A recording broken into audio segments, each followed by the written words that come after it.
নমস্কার বন্ধুরা, recruitment update YouTube চ্যানেলে সকলকে স্বাগত জানিয়ে আজকে 4/8/2024 পশ্চিমবঙ্গের স্কুল সার্ভিস কমিশনের শিক্ষক নিয়োগের দাবি সংক্রান্ত একটি গুরুত্বপূর্ণ আপডেট রয়েছে। আসুন এর সঙ্গে আপডেট দেখে নিই বিস্তারিত কী রয়েছে।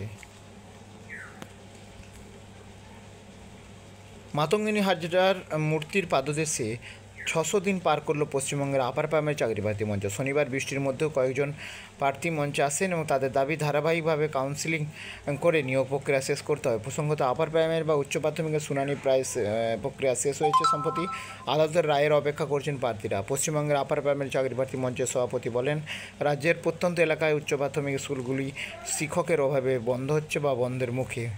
উচ্চ প্রাথমিকে 14,339টি শূন্যপদ আছে, তাতে নিয়োগ হলে স্কুলগুলো টিকে যাবে।